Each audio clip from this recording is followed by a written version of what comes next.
ಒಂದ್ ಕಾಲದಲ್ಲಿ ರಾಜೇಂದ್ರಪುರ ಅನ್ನುವ ಊರಿನಲ್ಲಿ ಪ್ರಜೆಗಳು ಎಲ್ರೂ ವ್ಯವಸಾಯ ಮಾಡ್ಕೊಂಡು ಸಾಧಾರಣ ಜೀವನನ ಬಾಳ್ತಾ ಇದ್ರು. ಅದೇ ಊರಿನಲ್ಲಿ ಕಸ್ತೂರಿ ಅಮ್ಮ ಅನ್ನುವ ಒಬ್ರು ಅಜ್ಜಿಯ ಕುಟುಂಬನೂ ಬಾಳ್ತಾ ಇತ್ತು. ಹಾಗೆ ದಿನಗಳು ಹೋಗ್ತಾ ಇತ್ತು. ಒಂದಿನ ಕಸ್ತೂರಿ ಅಮ್ಮ ತನ್ನ ಮಗನಾದ ಸುಂದರ್ ಹತ್ರ ಈ ರೀತಿ ಹೇಳಿದ್ರು. ಏನೋ ಮಗ, ಈ ವರ್ಷ ನಮ್ಮ ಹೊಲದಲ್ಲಿ ಬೆಳೆ ಚೆನ್ನಾಗಿ ಬೆಳೆಯುತ್ತಾ? ನನಗೆ ಸ್ವಲ್ಪ ಹುಷಾರಿಲ್ಲ ಅನ್ನೋದ್ರಿಂದ ನಾನು ಹೊಲದ ಕಡೆ ಬರಲೇ ಇಲ್ಲ. ಏನೋ ಬರ್ತಿದೆ ಅಮ್ಮ, ಆದ್ರೆ ಅಷ್ಟೇನು ಚೆನ್ನಾಗಿ ಬೆಳೀತಾ ಇರೋ ತರ ಅನಿಸ್ತಾ ಇಲ್ಲ. ಖರ್ಚು ಮಾಡಿರುವ ಹಣ ಅಂತೂ ವಾಪಸ್ ಸಿಗುತ್ತೆ, ಲಾಭ ಅಂತ ಏನೂ ಸಿಗಲ್ಲ. ಗೊಬ್ಬರ ಎಲ್ಲಾನು ಸರಿಯಾಗಿ ಹಾಕ್ತೇ ತಾನೆ? ಹಾಗಿರುವಾಗ ಯಾಕೋ ಬೆಳೆ ಸರಿಯಾಗಿ ಬೆಳೀತಾ ಇಲ್ಲ? ಅಮ್ಮ, ಇಷ್ಟು ಪ್ರಶ್ನೆ ಕೇಳಿ ನನಗೆ ಸಿಟ್ಟು ಬರಿಸ್ಬೇಡಮ್ಮ. ಈ ವರ್ಷ ಮುಗಿದ್ರೆ ನಾನು ಫ್ಯಾಕ್ಟ್ರಿ ಕಟ್ಟೋರಿಗೆ ನನ್ನ ಭೂಮಿನ ಕೊಡ್ಬೇಕು ಅಂತ ಇದ್ದೀನಿ. ಏನ್ ಹೇಳ್ತಾ ಇದೀಯಾ? ಹೊಲನ ಮಾರ್ತೀಯಾ? ನಮ್ಮ ಹೊಲನ ನಾವು ಮಾರಿದ್ರೆ ಹೆತ್ತ ತಾಯಿನ ಮಾರೋ ಥರ ಅಂತ ಗೊತ್ತಿಲ್ವಾ? ಅಮ್ಮ, ನಾನು ಮಾತ್ರ ಅಲ್ಲ, ನಮ್ಮ ಊರಿನಲ್ಲಿ ಎಲ್ಲರೂ ಕೂಡ ಆ ಫ್ಯಾಕ್ಟ್ರಿ ಕಟ್ಟಕ್ಕೆ ಅವ್ರವ್ರ ಹೊಲನ ಕೊಡ್ತಾ ಇದ್ದಾರೆ. ಆ ಫ್ಯಾಕ್ಟ್ರಿ ನಮ್ಮ ಊರಿಗೆ ಬಂದ್ರೆ ನಾವು ಯಾರು ವ್ಯವಸಾಯ ಮಾಡಬೇಕಾಗಿರೋ ಅವಶ್ಯಕತೆನೇ ಇಲ್ಲ. ಆ ಫ್ಯಾಕ್ಟ್ರಿಯಲ್ಲಿ ನಮ್ಮೆಲ್ರಿಗೂ ಕೆಲಸನೂ ಕೊಡ್ತೀನಿ ಅಂತ ಆ ಓನರ್ ಹೇಳಿದ್ದಾರೆ. ಮಗ, ಆ ಫ್ಯಾಕ್ಟ್ರಿ ನಮ್ಮ ಊರಿಗೆ ಬಂದ್ರೆ ನಮ್ಮಲ್ಲಿ ಎಲ್ರಿಗೂ ಕೆಲಸ ಸಿಗೋದು ನಿಜ. ಆದರೆ ಆ ಫ್ಯಾಕ್ಟ್ರಿ ನಮ್ಮ ಊರಿಗೆ ಬಂದ್ರೆ ಇಲ್ಲಿ ವಾತಾವರಣ ಬದಲಾಗುತ್ತೆ, ಕಾಯಿಲೆಗಳು ಬರುತ್ತೆ, ನಾವೆಲ್ಲರೂ ಆಮೇಲೆ ಸಾಯ್ಬೇಕಾಗುತ್ತೆ. ಅಮ್ಮ, ಬಾಯಿಗೆ ಬಂದ ಹಾಗೆ ಏನಾದರೂ ಮಾತಾಡಬೇಡ. ಯಾರಿಗೂ ಇಲ್ಲದೆ ಇರುವ ಸಮಸ್ಯೆ ನಿನಗೇನಮ್ಮ? ಆ ಫ್ಯಾಕ್ಟ್ರಿ ನಮ್ಮ ಊರಿಗೆ ಬಂದರೆ ಎಷ್ಟು ಚೆನ್ನಾಗಿರುತ್ತೆ ಅಂತ ನನಗೆ ಗೊತ್ತು. ಅವರು ನಮ್ಮ ಹೊಲಕ್ಕೆ ಜಾಸ್ತಿ ಹಣ ಕೊಟ್ಟು ತಗೊಳ್ತೀನಿ ಅಂತ ಹೇಳಿದ್ದಾರೆ. ಇದೆಲ್ಲ ನಿನಗೆ ಯಾಕಮ್ಮ? ಊಟ ಮಾಡಿ ಒಂದು ಮೂಲೆಯಲ್ಲಿ ಬಿತ್ಕೋ ಅಮ್ಮ, ಹೋಗೋ. ಹಾಗಂತ ತನ್ನ ತಾಯಿಯ ಮೇಲೆ ಸಿಟ್ಟು ಮಾಡಿಕೊಂಡು ಸುಂದರ್ ಅಲ್ಲಿಂದ ಹೋದ. ಆದರೆ ಪಾಪ ಕಸ್ತೂರಿ ಅಮ್ಮ ಆ ಫ್ಯಾಕ್ಟ್ರಿ ಅವ್ರ ಊರಿಗೆ ಬಂದ್ರೆ ಅವ್ರು ಯಾರೂ ಅಲ್ಲಿ ಬಾಳಕ್ಕಾಗಲ್ಲ ಅಂತ ಅಂದ್ಕೊಂಡು ತುಂಬಾನು ಬೇಜಾರು ಮಾಡ್ಕೊಳ್ತಿದ್ರು. ಹೀಗೆ ದಿನಗಳು ಹೋಗ್ತಾ ಇತ್ತು. ಹೀಗಿರುವಾಗ ಒಂದಿನ ಸುಂದರ್ ಮನೆಗೆ ಗಣಪತಿ ಅನ್ನುವ ಒಬ್ಬ ವ್ಯಕ್ತಿ ಬಂದು ಈ ರೀತಿ ಹೇಳ್ದ. ಸುಂದರ್ ಅವರೇ, ನಿಮ್ಮ ಹೊಲದ ಸುತ್ತ ಇರುವ ಹೊಲ ಎಲ್ಲಾನು ನಾನು ತಗೊಂಡೆ. ನಿಮ್ದು ಮಾತ್ರ ಇನ್ನೂ ಹಾಗೇನೆ ಉಳಿದಿದೆ. ನನಗೆ ಯಾಕೆ ನೀವು ನಿಮ್ಮ ಹೊಲನ ಕೊಡ್ತಾ ಇಲ್ಲ?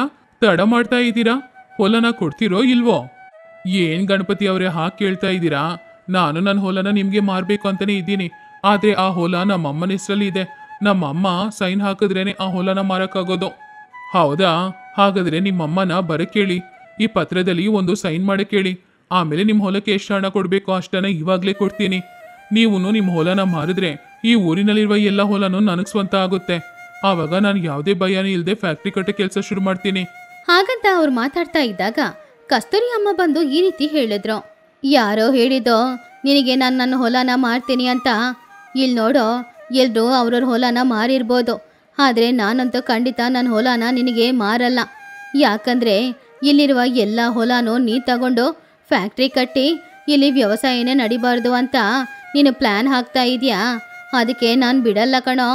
ಎಲ್ರ ಹತ್ರ ನೀನು ಹೊಲ ತಗೊಂಡಿರ್ಬೋದು, ನಾನಂತೂ ನನ್ನ ಹೊಲನ ನಿನಗೆ ಕೊಡಲ್ಲ.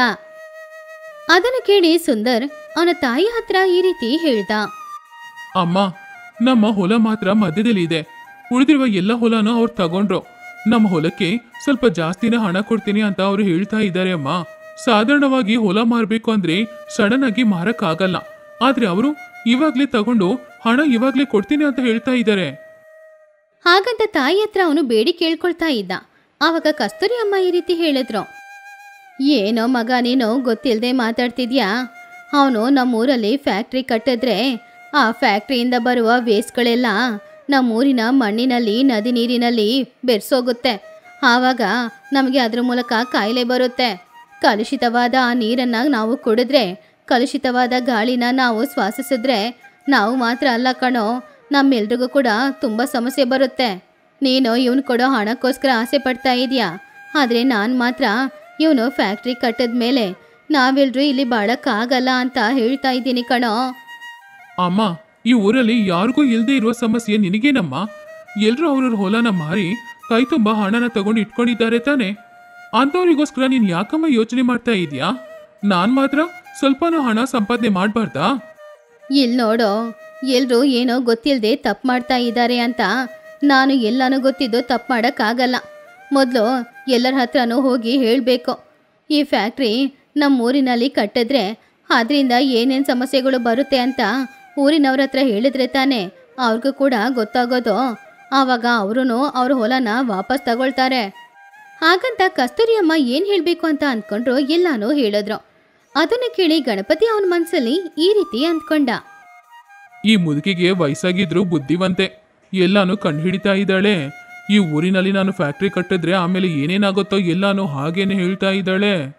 ಆದ್ರೆ ಈ ವಿಷಯ ಇವರು ಊರಿನವ್ರ ಹತ್ರ ಹೇಳಿದ್ರೆ ಆಮೇಲೆ ನಾನಿಲ್ಲಿ ಫ್ಯಾಕ್ಟ್ರಿ ಕಟ್ಟಬೇಕು ಅಂತ ಅಂದ್ಕೊಂಡಿರುವ ನನ್ನ ಪ್ಲಾನು ಸಕ್ಸಸ್ ಆಗೋದಿಲ್ಲ. ಅದಕ್ಕೆ ಈ ಮುದುಕಿ ಊರಿನವ್ರ ಹತ್ರ ಹೇಳೋದ್ಕಿಂತ ಮುಂಚೆನೆ ನಾನು ಫ್ಯಾಕ್ಟ್ರಿ ಕಟ್ಟೋ ಕೆಲಸನೂ ಶುರು ಮಾಡಿಬಿಡ್ಬೇಕು. ಹಾಗಂತ ಮನ್ಸಲ್ಲಿ ಅಂದ್ಕೊಂಡು ಗಣಪತಿ ಏನು ಮಾತಾಡದೆ ಅಲ್ಲಿಂದ ವಾಪಸ್ ಹೋದ. ಕಸ್ತೂರಿ ಅಮ್ಮ ಸುಂದರ್ ಇಬ್ರು ಕೂಡ ಸೈಲೆಂಟ್ ಆದ್ರು. ಹಾಗೆ ದಿನಗಳು ಹೋಗ್ತಾ ಇತ್ತು. ಒಂದಿನ ಕಸ್ತೂರಿ ಅಮ್ಮ ಅವರ ಹೊಲಕ್ಕೆ ಹೋಗಿ ಒಂದು ಬೇವಿನ ಮರ, ಒಂದು ಮಾವಿನ ಮರನ ಇಟ್ರು. ಆವಾಗ ಅದನ್ನು ನೋಡಿ ಪಕ್ಕದ ಹೊಲ ಸುಬ್ಬಯ್ಯ ಈ ರೀತಿ ಕೇಳ್ದ. ಏನಮ್ಮ ಈ ವಯಸ್ಸಿನಲ್ಲಿ ಬಂದು ಬೇವಿನ ಮರನೋ ಮಾವಿನ ಮರನೋ ನಡ್ತಾ ಇದೀಯಾ? ಈ ಮರಗಳು ಬೆಳೆದು ಬಂದು ನಿನಗೆ ನೆರಳು ಹಣ್ಣು ಕೊಡೋಷ್ಟ್ರಲ್ಲಿ ನೀನು ಈ ಪ್ರಪಂಚದಲ್ಲಿ ಇರ್ತೀಯೋ ಇಲ್ವೋ? ಹಾಗಿರುವಾಗ ನಿನಗೆ ಉಪಯೋಗನೇ ಇಲ್ಲದೆ ಇರುವ ಈ ಕೆಲಸನ ನೀನು ಯಾಕೆ ಮಾಡ್ತಾ ಇದೆಯಾ ಹೇಳೋ? ಇಲ್ಲಿ ನೋಡೋ ಸುಬ್ಬಯ್ಯ, ಇವಾಗ ನಾನಿಲ್ಲಿ ಮರನ ಇಡ್ತಾ ಇರೋದು ಈ ಮರದಲ್ಲಿ ಬರುವ ಹಣ್ಣುಗಳನ್ನ ನಾನು ತಿನ್ನಕ್ಕಲ್ಲ ಕಣೋ. ನಾನು ಇವಾಗ ಇಟ್ಟರೆ ಅದು ಬೆಳೆದು ನಾಳೆ ನನ್ನ ಮೊಮ್ಮಕ್ಕಳು ಅದನ್ನು ಆಸೆಯಿಂದ ತಿಂತಾರೆ ಅಲ್ವಾ, ಅದಕ್ಕೋಸ್ಕರನೇ. ನಮ್ಮ ಅಜ್ಜ ಅಜ್ಜಿಗಳು ಈ ರೀತಿ ಮರಗಳನ್ನು ಬೆಳೆಸಿಲ್ಲ ಅಂದಿದ್ರೆ ಇವಾಗ ನಾವು ಅದರಲ್ಲಿ ಬಿಡೋ ಹಣ್ಣುಗಳನ್ನು ತಿನ್ನಕ್ಕಾಗ್ತಿತ್ತಾ ಹೇಳೋ? ಹಾಗಂತ ಕಸ್ತೂರಿ ಅಮ್ಮ ಸುಬ್ಬಯ್ಯನ ಹತ್ರ ಹೇಳಿದಾಗ ಸುಬ್ಬಯ್ಯನಿಗೂ ಅವ್ರು ಹೇಳಿದ ಮಾತು ನಿಜ ಅಂತ ಅನ್ನಿಸ್ತು. ಆದ್ರಿಂದ ಅವನು ಕೂಡ ಅವನ ಹೊಲದಲ್ಲಿ ಹೋಗಿ ಒಂದು ಗಿಡನ ಇಟ್ಟ. ಹಾಗೆ ದಿನಗಳು ಹೋಗ್ತಾ ಇತ್ತು. ಒಂದಿನ ಗಣಪತಿ ಆ ಊರಿನಲ್ಲಿ ಫ್ಯಾಕ್ಟ್ರಿ ಕಟ್ಟೋ ಕೆಲಸನ ಶುರು ಮಾಡ್ತಾ ಇದ್ದ. ಹೀಗಿರುವಾಗ ಆ ವಿಷಯ ಕಸ್ತೂರಿ ಅಮ್ಮನಿಗೆ ತಿಳಿತು. ಅವ್ರು ಹೇಗಾದ್ರೂ ಮಾಡಿ ಅದನ್ನ ತಡಿಬೇಕು ಅಂತ ಅಂದ್ಕೊಂಡ್ರು. ಆವಾಗ ಊರಿನವರು ಎಲ್ಲರನ್ನ ಕರೆದು ಈ ರೀತಿ ಹೇಳಿದ್ರು. ಎಲ್ರೂ ಗಮನ ಇಟ್ಟು ಕೇಳಿ, ನೀವೆಲ್ರೂ ಹಣಕ್ಕೆ ಆಸೆ ಪಟ್ಟು ನಿಮ್ಮ ಹೊಲನ ಆ ಗಣಪತಿಗೆ ಮಾರಿದೀರಾ. ಆದ್ರೆ ಅವನು ನಿಮ್ಮ ಹೊಲಗಳನ್ನ ಅವನು ಸ್ವಂತ ಮಾಡ್ಕೊಂಡು ಅಲ್ಲಿ ಒಂದು ಫ್ಯಾಕ್ಟ್ರಿ ಕಟ್ತಾನೆ ಅಂತೆ. ಆ ಫ್ಯಾಕ್ಟ್ರಿ ಮಾತ್ರ ನಮ್ಮ ಊರಿಗೆ ಬಂದ್ರೆ ಆಮೇಲೆ ನಮ್ಮೂರು ನಾಶ ಆಗುತ್ತೆ. ನಮ್ಮೂರನ್ನ ನಾವೇ ನಾಶ ಮಾಡ್ಕೊಳ್ಬೇಕಾ ಏನೋ? ಹಾಗಂತ ಎಲ್ಲ ವಿಷಯನ ಊರಿನವ್ರ ಹತ್ರ ಹೇಳಿದ್ರು. ಆ ಫ್ಯಾಕ್ಟ್ರಿ ಊರಿಗೆ ಬಂದ್ರೆ ಯಾರಿಗೆ ಏನೇನು ತೊಂದರೆ ಬರುತ್ತೆ, ಏನೇನು ಸಮಸ್ಯೆಗಳು ಬರುತ್ತೆ ಎಲ್ಲಾನು ಕಸ್ತೂರಿಯಮ್ಮ ಎಲ್ಲರ ಹತ್ರನೂ ಹೇಳಿದ್ರು. ಅದನ್ನು ಕೇಳಿದ ಪ್ರಜೆಗಳಿಗೆ ಅವ್ರು ಮಾಡಿದ ತಪ್ಪು ಅರ್ಥ ಆಯಿತು. ಕಸ್ತೂರಿಯಮ್ಮ, ನಮ್ಗೆ ಈ ವಿಷಯ ಗೊತ್ತಿಲ್ಲದೆ ನಾವು ಹಣಕ್ಕೆ ಆಸೆ ಪಟ್ಟು ನಮ್ಮ ಹೊಲನ ಅವನಿಗೆ ಮಾರಿದ್ದೀವಿ. ಇವತ್ತು ನೀವು ಮಾತ್ರ ಬಂದು ಈ ನಿಜ ಹೇಳಿಲ್ಲ ಅಂದಿದ್ರೆ ನಮ್ಮ ಕೈಯಾರೆ ನಮ್ಮ ಪ್ರಾಣಗಳನ್ನ ನಾವೇ ತೆಗೆದುಕೊಳ್ತಾ ಇದ್ದೀವೋ ಏನೋ. ನೀನೊಬ್ಳಾದ್ರೂ ಆ ಫ್ಯಾಕ್ಟ್ರಿ ಕಟ್ಟಿದ್ರೆ ಆಮೇಲೆ ನಮ್ಮ ಊರು ಏನಾಗುತ್ತೆ ಅಂತ ಯೋಚನೆ ಮಾಡಿದೀಯ. ನಿಂತರ ನಾವೂ ಯೋಚನೆ ಮಾಡಿದಿದ್ರೆ ಇವಾಗ ಈ ಸಮಸ್ಯೆನೇ ನಮಗೆ ಬರ್ತಾ ಇರಲಿಲ್ಲ. ಹಾಗಂತ ಕಸ್ತೂರಿ ಅಮ್ಮನನ್ನ ಎಲ್ರೂ ಮೆಚ್ಕೊಂಡ್ರು. ಆಮೇಲೆ ಅಲ್ಲಿಂದ ತಕ್ಷಣ ಫ್ಯಾಕ್ಟ್ರಿ ಕಟ್ಟೋ ಜಾಗಕ್ಕೆ ಹೋಗಿ ಗಣಪತಿ ಹತ್ರ ಅವ್ರೆಲ್ರೂ ತಗೊಂಡ ಹಣನ ಅವನ ಹತ್ರ ಕೊಟ್ಟು ಅವ್ರವ್ರ ಹೊಲಗಳನ್ನ ಅವರು ವಾಪಸ್ ತಗೊಂಡ್ರು. ಅದನ್ನೆಲ್ಲ ನೋಡ್ತಾ ಇದ್ದ ಗಣಪತಿ ಇದೆಲ್ಲದಕ್ಕೂ ಕಾರಣ ಕಸ್ತೂರಿ ಅಮ್ಮನೇ ಅಂತ ತಿಳ್ಕೊಂಡು ಕಸ್ತೂರಿ ಅಮ್ಮನ ಹತ್ರ ಈ ರೀತಿ ಕೋಪದಿಂದ ಹೇಳ್ದ. ಇಲ್ಲಿ ನೋಡ್ ಮುದುಕಿ, ನೀನು ಈ ಊರಿನವ್ರ ಹತ್ರ ಹೇಳಿ ನಾನು ಕಟ್ಟೋ ಫ್ಯಾಕ್ಟ್ರಿನ ತಡೆದು ನಿಲ್ಲಿಸ್ಬಿಟ್ಟೆ ಅಲ್ವಾ? ಆದ್ರೆ ಆ ರೀತಿ ಫ್ಯಾಕ್ಟ್ರಿಗಳು ಇಲ್ಲ ಅಂದ್ರೆ ಭವಿಷ್ಯದಲ್ಲಿ ಎಲ್ರೂ ಕಷ್ಟಪಡ್ಬೇಕಾಗುತ್ತೆ. ನೀನ್ ಹೇಳಿದ್ದು ನನಗೆ ಅರ್ಥ ಆಗ್ತಾ ಇದೆ. ಆದ್ರೆ ಹೊಲಗಳು ಇರುವ ಜಾಗದಲ್ಲಿ ನೀನು ಫ್ಯಾಕ್ಟ್ರಿ ಕಟ್ಬಾರ್ದು. ಹೊಲಗಳಿಂದ ದಾಟಿ 5-6 ಮೈಲು ದೂರದಲ್ಲಿನೇ ಫ್ಯಾಕ್ಟ್ರಿ ಕಟ್ಟಬೇಕು. ಆವಾಗ್ಲೇ ಆ ಫ್ಯಾಕ್ಟ್ರಿಯಿಂದ ಹೊಲಗಳಿಗೂ ಊರಿಗೂ ಯಾವುದೇ ಸಮಸ್ಯೆನೂ ಇರೋದಿಲ್ಲ. ನಮ್ಮ ದೇಶ ಚೆನ್ನಾಗಿರ್ಬೇಕು ಅಂದ್ರೆ ಫ್ಯಾಕ್ಟ್ರಿಗಳು ಕಂಪನಿಗಳು ಇರಬೇಕು. ಆದ್ರೆ ಈ ರೀತಿ ವ್ಯವಸಾಯ ಮಾಡಕ್ಕೆ ಹೊಲ ಇಲ್ಲದೆ ಇದ್ರೆ ಊಟಕ್ಕೇನೋ ಮಾಡ್ತೀರಾ? ಸಭಾಷ್ ಅಜ್ಜಿ, ಇವತ್ತು ನೀನ್ ಮಾತ್ರ ಮೊದಲೇ ಎಲ್ಲರ ಹತ್ರನೂ ಹೇಳ್ದೆ ಇದ್ದಿದ್ರೆ ನಾನು ಇಷ್ಟೊತ್ತಿಗೆ ಫ್ಯಾಕ್ಟ್ರಿ ಕಟ್ತಾ ಇದ್ದೆ. ಆಮೇಲೆ ನನ್ನ ಫ್ಯಾಕ್ಟ್ರಿಯಿಂದ ನಿಮ್ಮೂರೇ ನಾಶ ಆಗ್ತಾ ಇತ್ತು. ನನಗೆ ಇದರಲ್ಲಿ ನಷ್ಟನೇ. ಆದರೂ ಪರವಾಗಿಲ್ಲ ಅಜ್ಜಿ, ನಿನ್ನ ಊರನ್ನ ನೀನು ಕಾಪಾಡ್ಕೊಂಡಿದೀಯಲ್ವಾ? ನಾನು ಕೂಡ ಈ ಹಾಳು ಕೆಲಸನ ಬಿಟ್ಬಿಡ್ತೇನೆ. ಹಾಗಂತ ಕ್ಷಮಾಪಣೆ ಕೇಳಿ ಗಣಪತಿ ಅಲ್ಲಿಂದ ಹೋದ. ಹಾಗೆ ಕಸ್ತೂರಿ ಅಮ್ಮ ಎಲ್ಲರಿಗೋಸ್ಕರನೂ ಮುಂದೆ ಆಲೋಚನೆ ಮಾಡಿ ಆ ಫ್ಯಾಕ್ಟ್ರಿ ಕಟ್ಟೋದನ್ನ ತಡೆದ್ರು. ಆದ್ರಿಂದ ಊರಿನವ್ರಿಗೆ ಯಾವುದೇ ಸಮಸ್ಯೆನೂ ಇಲ್ಲ. ಕಸ್ತೂರಿ ಅಮ್ಮ ಆ ಊರನ್ನ ಕಾಪಾಡಿದ್ರಿಂದ ಆ ಊರಿನವರು ಎಲ್ರೂ ಕೂಡ ಅವ್ರಿಗೆ ಧನ್ಯವಾದ ಹೇಳಿದ್ರು. ಒಂದ್ ಕಾಲದಲ್ಲಿ ರಾಮಚಂದ್ರಪುರ ಅನ್ನುವ ಊರಿನಲ್ಲಿ ಪ್ರಜೆಗಳು ವ್ಯವಸಾಯ ಮಾಡಿಕೊಂಡು ಅವ್ರ ಜೀವನಾನ ಬಾಳ್ತಾ ಇದ್ರು. ಅದೇ ಊರಿನಲ್ಲಿ ರಾಮಯ್ಯ ಸೋಮಯ್ಯ ಅನ್ನುವ ಇಬ್ರು ವ್ಯಕ್ತಿಯರು ಅವರ ಕುಟುಂಬದ ಜೊತೆ ಬಾಳ್ತಿದ್ರು. ಹೀಗೆ ದಿನಗಳು ಹೋಗ್ತಾ ಇತ್ತು. ಒಂದಿನ ಬೆಳಿಗ್ಗೆ ಸೋಮಯ್ಯ ಅವನ್ ಮನೆ ಹೊರಗಡೆ ಕೂತ್ಕೊಂಡಿದ್ದಾಗ ಸುಬ್ಬಯ್ಯ ಅನ್ನುವ ಒಬ್ಬ ವ್ಯಕ್ತಿ ಬೇರೆ ಊರಿಂದ ಬಂದು ಸೋಮಯ್ಯನ ಹತ್ತಿರ ಈ ರೀತಿ ಕೇಳ್ದ. ಅಯ್ಯ, ಈ ಊರಲ್ಲಿ ರಾಮಯ್ಯ ಅಂದ್ರೆ ಯಾರು? ಅವ್ರ ಮನೆ ಎಲ್ಲಿದೆ ಅಂತ ನನಗ್ ಸ್ವಲ್ಪ ಹೇಳ್ತೀರಾ? ಹೌದು, ನೀನ್ ಯಾರೋ? ರಾಮಯ್ಯನ ಜೊತೆ ಏನ್ ಕೆಲ್ಸ? ಅವರು ತುಂಬಾ ಒಳ್ಳೆಯವರಂತೆ. ಸಹಾಯ ಅಂತ ಯಾರು ಬಂದ್ರೂ ಕೂಡ ಅವ್ರಿಗೆ ಆದಷ್ಟು ಸಹಾಯ ಮಾಡ್ತಾರೆ ಅಂತೆ. ಅಂತಹ ಮಹಾನುಭಾವರನ್ನ ನೋಡಿ ಒಂದ್ಸಲ ಮಾತಾಡ್ಬಿಟ್ಟು ಹೋಗೋಣ ಅಂತಾನೆ ಬಂದೆ. ಹಾಗೇನೆ ಅವ್ರ ಬಗ್ಗೆ ಎಲ್ಲಾನು ತಿಳ್ಕೊಂಡು ನಾನು ಕೆಲಸ ಮಾಡುವ ಪತ್ರಿಕೆಯಲ್ಲಿ ಅವರ ಹೆಸರನ್ನ ಮೊದಲನೇ ಭಾಗದಲ್ಲಿ ಹಾಕ್ಬೇಕು ಅಂತ ಅನ್ಕೊಂಡಿದ್ದೀನಿ. ಅದನ್ನೆಲ್ಲ ಕೇಳ್ತಾ ಇದ್ದ ಸೋಮಯ್ಯನಿಗೆ ರಾಮಯ್ಯನ ಮೇಲೆ ಅಸೂಯೆ ಉಂಟಾಯಿತು. ಅರೆ, ಈ ಚಿಕ್ಕ ವಿಷಯಕ್ಕೆ ಅವನ ಹೆಸರನ್ನ ಪತ್ರಿಕೆಯಲ್ಲಿ ಹಾಕ್ತೀರಾ? ಅವನೇನೋ ಕಷ್ಟಪಟ್ಟು ಸಂಪಾದನೆ ಮಾಡಿದ ಹಣನ ದಾನ ಧರ್ಮ ಮಾಡ್ತಾ ಇದ್ದಾನ? ಅವನ ಪೂರ್ವಿಕರು ಸಂಪಾದನೆ ಮಾಡಿಟ್ಟ ಹಣನ ದಾನ ಧರ್ಮ ಮಾಡ್ತಾ ಇದ್ದಾನೆ. ಹಾಗಂತ ರಾಮಯ್ಯನ ಬಗ್ಗೆ ತಪ್ಪಾಗಿ ಮಾತಾಡ್ದ. ಆವಾಗ ಸುಬ್ಬಯ್ಯ ಈ ರೀತಿ ಹೇಳ್ದ. ಇಲ್ಲಿ ನೋಡಿ, ನಿಮಗೆ ಅವ್ರು ಎಲ್ಲಿದ್ದಾರೆ ಅಂತ ಹೇಳೋದಕ್ಕೆ ಇಷ್ಟ ಇಲ್ಲ ಅಂದ್ರೆ ಹೇಳ್ಬೇಡಿ. ಆದ್ರೆ ಅಂತ ದೊಡ್ಡ ಮನುಷ್ಯನ ನೀವು ಈ ರೀತಿ ಮಾತಾಡೋದು ತುಂಬಾ ದೊಡ್ಡ ತಪ್ಪು. ಹಾಗಂತ ಹೇಳಿ ಸುಬ್ಬಯ್ಯ ಅಲ್ಲಿಂದ ಹೋದ. ಸೋಮಯ್ಯನಿಗೆ ರಾಮಯ್ಯನ ಮೇಲೆ ಯಾವಾಗ್ಲೂ ಅಸೂಯೆ ಇತ್ತು. ಆದ್ರಿಂದ ಅವನು ಕೂಡ ಅವನ್ ಮನೆಯಲ್ಲಿದೆ ಅಂತ ಹೇಳಲಿಲ್ಲ. ಹೀಗೆ ದಿನಗಳು ಹೋಗ್ತಾ ಇತ್ತು. ಹೀಗಿರುವಾಗ ಒಂದಿನ ಸೋಮಯ್ಯ ಆ ಊರಿನ ಪಂಚಾಯಿತಿ ಮರದ ಕೆಳಗಡೆ ಕೂತ್ಕೊಂಡಿದ್ದಾಗ ರಾಮಯ್ಯ ಬಂದು ಈ ರೀತಿ ಹೇಳ್ತಾ ಇದ್ದ. ಏನ್ ಸೋಮಯ್ಯ, ಇಲ್ಲಿ ಸುಮ್ನೆ ಕೂತ್ಕೊಂಡಿದ್ಯಾ? ಹೊಲದಲ್ಲಿ ಕೆಲ್ಸ ಏನೂ ಇಲ್ವಾ? ಇವಾಗೆಲ್ಲ ನನ್ನ ಹತ್ರ ಮಾತಾಡ್ದಿಲ್ಲ ಯಾಕೆ? ಸೋಮಯ್ಯ ರಾಮಯ್ಯನ ಮೇಲೆ ಇರುವ ಅಸೂಯೆಯಿಂದ ಅವನ ಹತ್ರ ಈ ರೀತಿ ಹೇಳ್ದ. ನಿನಗೇನು ರಾಮಯ್ಯ, ನಿನ್ನ ತಾತ ಮುತ್ತಾತ ಸಂಪಾದನೆ ಮಾಡಿದ ಹಣ ಇದೆ. ನೀನು ಸಂತೋಷವಾಗಿ ಬಾಳ್ಬೋದು. ನಮ್ಮಂಥವ್ರಿಗೆ ಹಾಗೇನಾ? ನಾನು ಬೆಳಿಗ್ಗೆನೆ ಹೊಲಕ್ಕೆ ಹೋಗಿ ಕಷ್ಟಪಟ್ಟು ಕೆಲಸ ಮಾಡಿ ಕಾಲು ನೋವಾಗ್ತಾ ಇದೆ ಅಂತ ಇವಾಗಷ್ಟೇ ಇಲ್ಲಿ ಸ್ವಲ್ಪ ಹೊತ್ತು ಕೂತ್ಕೊಂಡಿದ್ದೆ. ಬೆಳಗ್ಗೆ ಹೊಲಕ್ಕೆ ಹೋಗಿ ಸಂಜೆ ಸಮಯ ಮನೆಗೆ ಬರ್ತೀನಿ ನಾನು. ಇದರಲ್ಲಿ ನಿನ್ನ ಹತ್ರ ಬಂದು ಎಲ್ಲಿ ಮಾತಾಡೋದು? ಹಾಗಂತ ಸ್ವಲ್ಪ ಸುಸ್ತಾಗಿ ಹೇಳ್ದ. ಅವಾಗ ರಾಮಯ್ಯ ಈ ರೀತಿ ಹೇಳಿದ್ರು. ಹೌದಾ, ಸರಿ, ಪರವಾಗಿಲ್ಲ. ಮತ್ತೆ ನಿನ್ನ ಮಕ್ಕಳು ಎಲ್ಲಿದ್ದಾರೆ? ಅವರಿಬ್ರು ಹೇಗಿದ್ದಾರೆ ಇವಾಗ? ಹಾ, ಇದ್ದಾರೆ ರಾಮಯ್ಯ. ನಮ್ಮಂತ ಬಡವರಿಗೆ ಹುಟ್ಟಿದ್ರೆ ಮಕ್ಕಳು ಹೇಗಿರ್ತಾರೆ? ಏನೋ ಇರೋದನ್ನ ತಿನ್ಕೊಂಡು ಏನೋ ಇರೋದನ್ನ ಇಟ್ಕೊಂಡು ಬಾಳ್ತಾ ಇದ್ದಾರೆ. ನಿಮ್ಮಂತ ಶ್ರೀಮಂತ ಮನೆ ಮಕ್ಕಳು ತರ ನಮ್ಮನೆ ಮಕ್ಕಳು ಬಾಳಕ್ಕಾಗುತ್ತಾ? ಹಾಗಂತ ಪುನಃ ರಾಮಯ್ಯನ ಹತ್ತಿರ ಅವನು ಹೇಳ್ತಾ ಇದ್ದ. ಅದಕ್ಕೆ ರಾಮಯ್ಯ ಹೀಗೆ ಹೇಳ್ದ. ಹಾಗೇನೂ ಇಲ್ಲ ಸೋಮಯ್ಯ, ನಾವು ಎಲ್ರಿಗೂ ಸಹಾಯ ಮಾಡಿದ್ರೆ ಆ ದೇವ್ರು ನಮ್ಮನ್ನ ಚೆನ್ನಾಗಿ ನೋಡ್ಕೊಳ್ತಾನೆ, ಜೀವನ ಚೆನ್ನಾಗಿರುತ್ತೆ. ಹಾಗಂತ ತುಂಬಾ ವಿನಯದಿಂದ ಮಾತಾಡ್ದ. ನಿನಗೇನೋ ನಿನ್ನ ಮಗಳಿಗೆ ಮದ್ವೆ ಆಯ್ತು, ಅವರಿಬ್ರು ಚೆನ್ನಾಗಿ ಬಾಳ್ತಾ ಇದ್ದಾರೆ, ಏನ್ ಕೊರತೆ ಇದೆ?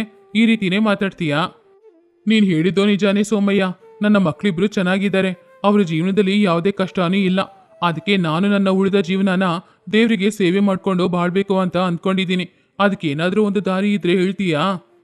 ಅದನ್ನು ಕೇಳಿದ ಸೋಮಯ್ಯ ರಾಮಯ್ಯನ ಹತ್ತಿರ ಈ ರೀತಿ ಹೇಳ್ದ. ಹೋ, ಹೌದಾ ರಾಮಯ್ಯ, ದೇವರಿಗೆ ಸೇವೆ ಮಾಡ್ಬೇಕು ಅಂತ ಅನಿಸ್ತಾ ಇದೆಯಾ? ಹಾಗಾದ್ರೆ ಅದಕ್ಕೆ ನನ್ನ ಹತ್ರ ಒಂದು ದಾರಿ ಇದೆ. ಅದನ್ನ ಹಾಗೇನೆ ಮಾಡಿದ್ರೆ ನಿಜವಾಗ್ಲೂ ನಿನಗೆ ಮೋಕ್ಷ ಸಿಗುತ್ತೆ. ಹಾಗೆ ಹೇಳಿ ಮನ್ಸಲ್ಲಿ ಇವನು ಹೇಳಿದನ್ನೇ ಇಟ್ಕೊಂಡು ನಿರಂತರವಾಗಿ ಈ ಊರನ್ನ ಇವನನ್ನ ದೂರ ಮಾಡ್ಬೇಕು. ಹೌದಾ? ಏನೋ ಅದು? ಏನಿದ್ರು ಬೇಗ ಹೇಳೋ. ಏನಿಲ್ಲ ರಾಮಯ್ಯ, ನಮ್ಮ ಊರಲ್ಲಿ ಅಡವಿ ಇದೆ ಅಲ್ವಾ, ಅದ್ರೊಳಗಡೆ ನಡ್ಕೊಂಡು ಹೋದ್ರೆ ನಿನಗೊಂದು ದೊಡ್ಡ ದೇವಸ್ಥಾನ ಸಿಗುತ್ತೆ. ಆ ದೇವಸ್ಥಾನದ ಪಕ್ಕದಲ್ಲಿರುವ ಆಲಮರದ ಕೆಳಗಡೆ 15 ದಿನ ನೀನು ತಪಸ್ಸು ಮಾಡ್ಬೇಕಾಗುತ್ತೆ. ಆವಾಗ ದೇವ್ರು ನಿನ್ ಮುಂದ್ಗಡೆ ಪ್ರತ್ಯಕ್ಷವಾಗ್ತಾನೆ. ನಮ್ಮ ನೆಂಟ್ರಲ್ಲೂ ಒಬ್ರು ಕೂಡ ಇದೇ ರೀತಿ ದೇವ್ರ ದರ್ಶನನ ಮಾಡಿದ್ದು ಅಂತ ಹೇಳಿದ್ರು ನನ್ನ ಹತ್ರ. ಹೌದಾ? ಇದು ಒಳ್ಳೆ ವಿಷಯನೇ ಸೋಮಯ್ಯ. ದೇವ್ರನ್ನ ನೋಡಕ್ಕೆ ಒಂದು ಒಳ್ಳೆ ದಾರಿ ತೋರಿಸಿದೀಯ ನನಗೆ. ಸರಿ, ನೀನ್ ಕೂಡ ನನ್ನ ಜೊತೆ ಬರ್ಬೋದಲ್ವಾ? ನೀನು ಕೂಡ ದೇವ್ರನ್ನ ನೋಡಿದ ಹಾಗೇನೆ ಇರುತ್ತೆ. ಇವನೇನೋ ನನ್ನ ಜೊತೆಗೆ ಬರ ಕೇಳ್ತಾ ಇದ್ದಾನೆ.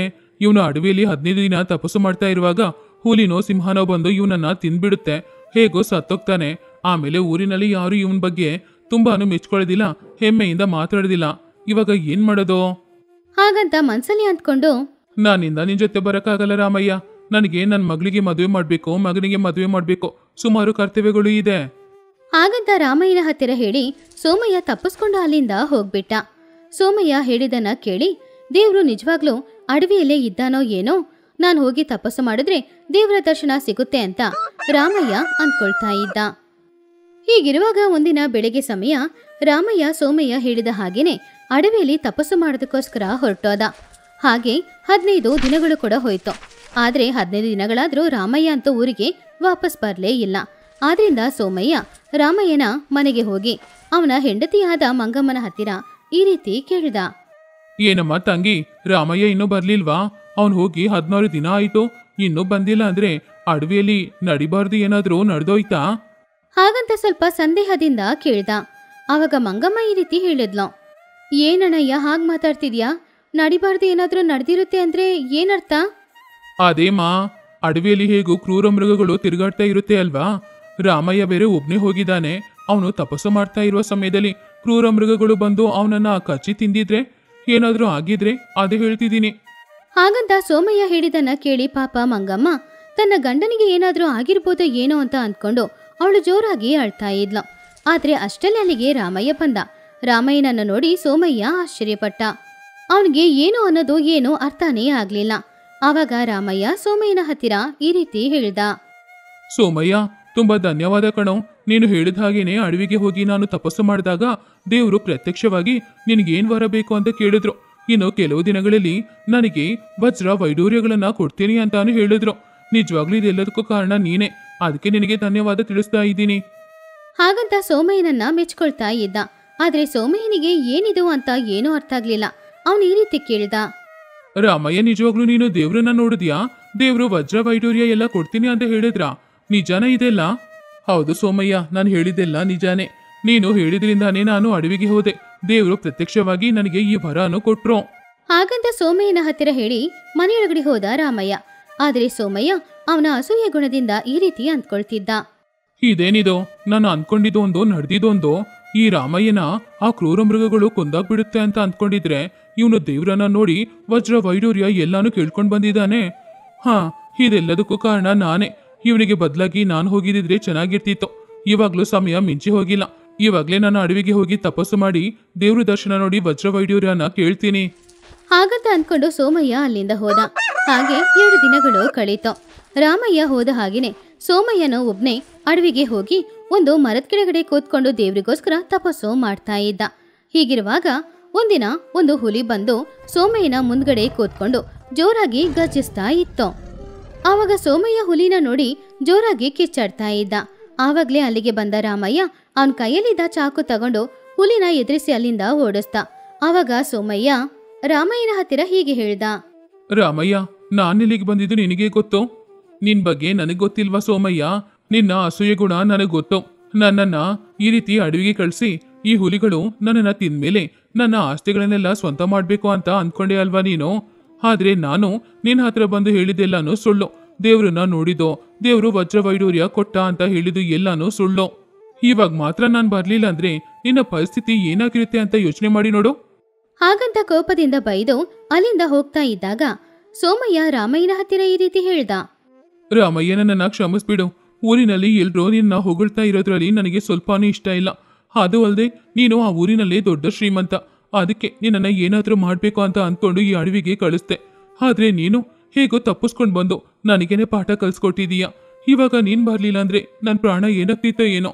ಹಾಗಂತ ಸೋಮಯ್ಯ ಇಷ್ಟು ದಿನ ಅವನು ಮಾಡಿದ ತಪ್ಪಿಗೆ ಪಶ್ಚಾತ್ತಾಪಪಟ್ಟು ರಾಮಯ್ಯನ ಹತ್ತಿರ ಕ್ಷಮಾಪಣೆ ಕೇಳ್ದ. ಆವಾಗ ರಾಮಯ್ಯ ಸೋಮಯ್ಯನ ಹತ್ತಿರ, ನೀನು ನಂತರ ಊರಿನಲ್ಲಿ ಎಲ್ರೂ ಮುಂದ್ಗಡೆ ಚೆನ್ನಾಗಿ ಬಾಳ್ಬೇಕು, ಶ್ರೀಮಂತನಾಗಿ ಇರ್ಬೇಕು ಅಂತ ಅನ್ಕೊಳ್ಳೋದು ತಪ್ಪಲ್ಲ. ಆದ್ರೆ ಅದಕ್ಕೆ ಒಂದು ಅಡ್ಡದಾರಿನ ಕಂಡು ಹಿಡಿದೆ ನೋಡು, ಅದನ್ನೇ ತಪ್ಪು ಅಂತ ಹೇಳ್ತಾ ಇದ್ದೀನಿ. ಇವಾಗ ನಿನಗೆ ಬುದ್ಧಿ ಬಂತಲ್ವಾ? ಅದೇ ಸಾಕು. ಇನ್ ಮುಂದಿನಾದ್ರೂ ಚೆನ್ನಾಗಿರೋ, ಇಲ್ಲ ಅಂದ್ರೆ ನೀನು ಚೆನ್ನಾಗಿ ಬಾಳಕ್ಕಾಗಲ್ಲ. ಹಾಗಂತ ಸೋಮಯ್ಯನ ಹತ್ತಿರ ಹೇಳಿ ರಾಮಯ್ಯ ಅಲ್ಲಿಂದ ಹೋದ. ಇಷ್ಟು ದಿನ ಸೋಮಯ್ಯ ಅವನ ಅಸೂಯೆ ಗುಣದಿಂದ ಏನೇನು ತಪ್ಪು ಮಾಡಿದ್ನೋ ಅಂತ ಅಂದ್ಕೊಂಡು ತುಂಬಾನು ಬೇಜಾರು ಮಾಡ್ಕೊಳ್ತಾ ಇದ್ದ. ಆಮೇಲೆ ಅವನು ಊರಿಗೆ ವಾಪಸ್ ಬಂದ. ಆ ದಿನದಿಂದ ಯಾರ ಮೇಲೇನೂ ಅಸೂಯೆ ಪಡದೆ ಅವನ ಜೀವನಾನ ಅವನ ಹತ್ರ ಏನಿದೆಯೋ ಅದನ್ನೇ ಇಟ್ಕೊಂಡು ಬಾಳಕ್ಕೆ ಶುರು ಮಾಡ್ದ.